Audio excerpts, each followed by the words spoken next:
ನಮಸ್ಕಾರ ಸ್ನೇಹಿತರೆ. ರುದ್ರಾಕ್ಷಿಯ ಬಗ್ಗೆ ಒಂದಿಷ್ಟು ವಿಷಯಗಳನ್ನ ತಿಳ್ಕೊಳ್ಳೋಣ.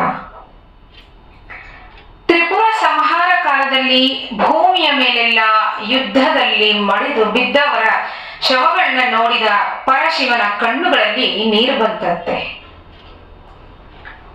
ಎಷ್ಟೇ ಆಗ್ಲಿ ಜಗತ್ತಿಗೆ ತಂದೆ ಅವನು. ಸಜ್ಜನರಾಗಿರ್ಬೋದು, ದುಷ್ಟರೇ ಆಗಿರ್ಬೋದು, ಎಲ್ಲವನ್ನೂ ಅವನು ವಾತ್ಸಲ್ಯದಿಂದಲೇ ನೋಡೋ ಮಮತಾ ಮೂರ್ತಿ. ಅವನ ಆ ಕಣ್ಣೀರ ಹನಿಗಳು ಕರುಣೆಯ ಬಿಂದುಗಳಾಗಿದ್ವು. ಅದು ನೆಲದ ಮೇಲೆ ಬಿದ್ದಾಗ ಅವೇ ರುದ್ರಾಕ್ಷಿಯ ವೃಕ್ಷಗಳಾದವು ಅನ್ನೋ ಆಖ್ಯಾಯಿಕೆ ಇದೆ. ಮತ್ತೊಂದು ಆಖ್ಯಾಯಿಕೆ ಹೇಳುತ್ತೆ, ಅವು ತ್ರಿಪುರಾಂತಕನ ಸಂಹಾರ ಕಾಲದಲ್ಲಿ ದುಷ್ಟ ಸಂಹಾರವಾಯಿತು ಅನ್ನೋ ಆನಂದಾಶ್ರುಗಳು ಅಂತ. ಅದೇನೇ ಇರಲಿ, ಭಾರತೀಯ ಕರ್ಮ ವಿಧಿಗಳಲ್ಲಿ ಉಪಯೋಗಿಸೋ ಧಾರ್ಮಿಕ ಮಹತ್ವವಿರೋ ದರ್ಭೆ, ಕುಶಗ್ರಂಥಿ, ಚಂದನ ಮುಂತಾದವುಗಳಂತೆ ರುದ್ರಾಕ್ಷಿಯೂ ಸಹ ಪಾವನವಾಗಿದ್ದು ಜಪಗಳಿಗೆ ಬಳಸೋ ಸಾಧನವಾಗಿದೆ. ಶಿವನ ಉಪಾಸನೆಯಲ್ಲಿ ಇದು ಬಹಳ ಅವಶ್ಯಕ. ಇನ್ನು ಇದರ ಆಕಾರ ಮತ್ತೆ ವದನಗಳನ್ನ ತಿಳಿಯೋದಾದ್ರೆ, ಆಕಾರ ಮತ್ತೆ ವದನಗಳ ದೃಷ್ಟಿಯಲ್ಲಿ ರುದ್ರಾಕ್ಷಿಯಲ್ಲಿ ಅನೇಕ ವಿಧಗಳಿವೆ. ವದನಗಳು ಅಂದ್ರೆ ಇಷ್ಟು ಮುಖಗಳು, ಒಂದು ಮುಖ, ಎರಡು ಮುಖ ಆ ತರ ಹೇಳ್ತಾರಲ್ಲ ಅದು. ರುದ್ರಾಕ್ಷಿಗಳು ದೊಡ್ಡದು ಅಂದ್ರೆ ಒಂದು ದಪ್ಪ ಅವರೇ ಕಾಳಿನಷ್ಟು ಇದ್ರೆ, ಚಿಕ್ಕದು ಅಂತ ಹೇಳ್ಬೇಕು ಅಂದ್ರೆ ಒಂದು ಮೆಣಸಿನ ಕಾಳಿನಷ್ಟು ಇರುತ್ತೆ. ರುದ್ರಾಕ್ಷಿಗಳಲ್ಲಿ 25 ಬಗೆಗಳಿವೆ. ಹೊರದೇಶಗಳಲ್ಲೂ ಅವುಗಳನ್ನ ಬೆಳೀತಾರೆ. ಬಹಳ ಅಪರೂಪ ಅಂತ ಅನ್ನಿಸಿರೋ ಏಕಮುಖ ರುದ್ರಾಕ್ಷಿ ಬಂಗಾಳದಲ್ಲಿ ಮಾತ್ರವೇ ಬೆಳೆಯೋದು ಅಂತ ಹೇಳ್ತಾರೆ. ರುದ್ರಾಕ್ಷಿಯನ್ನೇ ಹೋಲೋ ಭದ್ರಾಕ್ಷಿಯನ್ನ ಹರಿದ್ವಾರ, ವಾರಾಣಸಿಗಳಲ್ಲಿ ಬೆಳೀತಾರೆ. ಇದನ್ನು ರುದ್ರಾಕ್ಷಿಯಂತೆಯೇ ಬಳಸ್ತಾರೆ, ಆದರೆ ಮಹತ್ವ ಕಡಿಮೆ. ರುದ್ರಾಕ್ಷಿಗಳು ಬಹುತೇಕ ನಕಲಿ ಆಗಿರುತ್ತವೆ. ಚೆನ್ನಾಗಿ ಪರೀಕ್ಷಿಸಿ ತಗೊಳ್ಳೋದು ಉತ್ತಮ. ನೈಜ ರುದ್ರಾಕ್ಷಿಯನ್ನ ಕಂಡುಹಿಡಿಯೋಕೆ ಕೆಲವು ಉಪಾಯಗಳನ್ನ ಹೇಳ್ತಾರೆ. 2 ತಾಮ್ರದ ನಾಣ್ಯಗಳ ಮಧ್ಯೆ ರುದ್ರಾಕ್ಷಿಯನ್ನ ಇಟ್ರೆ ನೈಜ ರುದ್ರಾಕ್ಷಿ ಅಕ್ಕಪಕ್ಕ ತೊಯ್ದಾಡತ್ವೆ ಅಂತ. ಇನ್ನು ಪಂಚಪಾತ್ರೆಯ ನೀರಿನಲ್ಲಿ ರುದ್ರಾಕ್ಷಿ ಇಟ್ಟು ಅದರ ಮೇಲೆ ಉದ್ಧರಣೆ ಇಟ್ರೆ ಅದು ಚಕ್ರಾಕಾರವಾಗಿ ತಿರುಗತ್ತೆ ಅಂತ ಹೇಳ್ತಾರೆ. ನೈಜ ರುದ್ರಾಕ್ಷಿಯನ್ನ ಹಾಲಿನಲ್ಲಿ ಇಟ್ರೆ ಹಾಲು ಕೆಡಲುವಂತೆ. ನೀರಿನಲ್ಲಿ ಇಟ್ರೆ ಅರ್ಧ ಗಂಟೆಯೊಳಗೆ ನೀರು ಬಿಸಿಯಾಗತ್ತಂತೆ. ಹೀಗೆ ರುದ್ರಾಕ್ಷಿಯನ್ನ ಪರೀಕ್ಷಿಸಬಹುದು ಅಂತ ಹೇಳ್ತಾರೆ.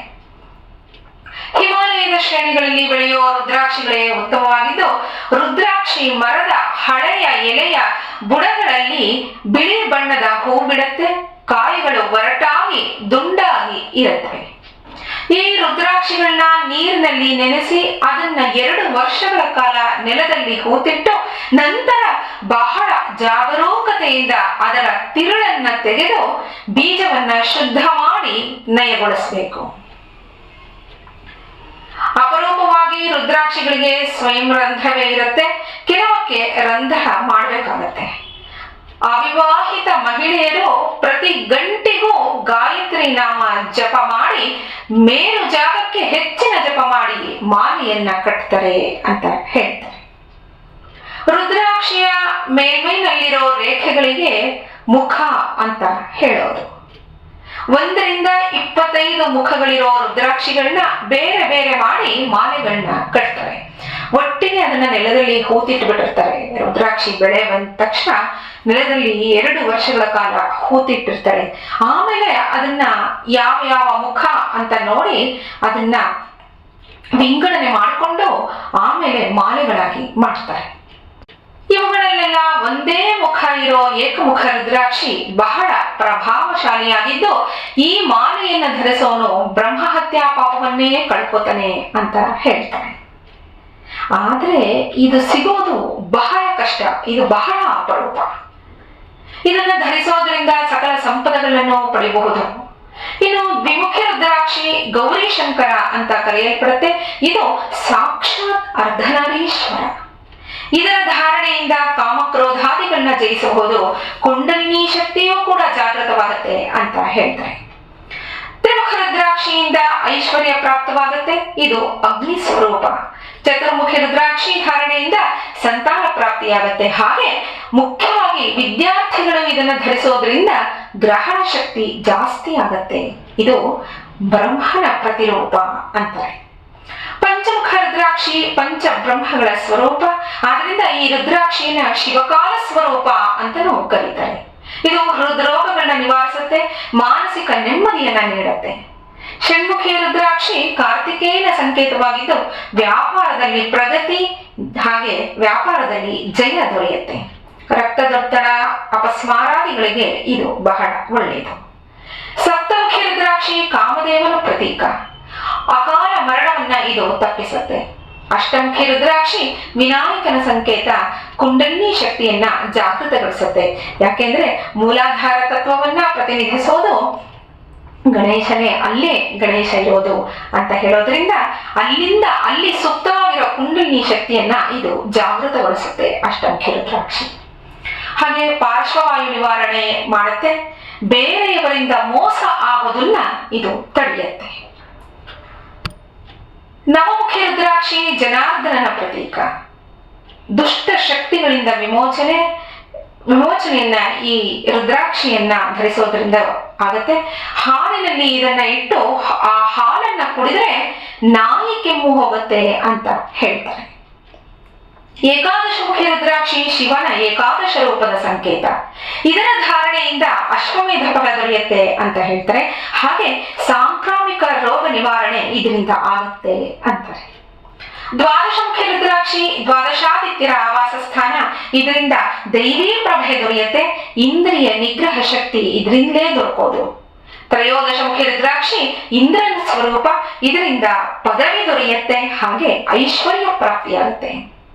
ಚತುರ್ದಶಮುಖಿ ರುದ್ರಾಕ್ಷಿ ಕಾಮದೇವನ ಸಂಕೇತ. ಇದು ಸರ್ವ ಇಷ್ಟಾರ್ಥಪ್ರದ. ಹಾಲಿನಲ್ಲಿ ನೆನೆಸಿ ಹಾಲು ಕುಡಿದ್ರೆ ಸೌಂದರ್ಯ ವೃದ್ಧಿಯಾಗುತ್ತೆ.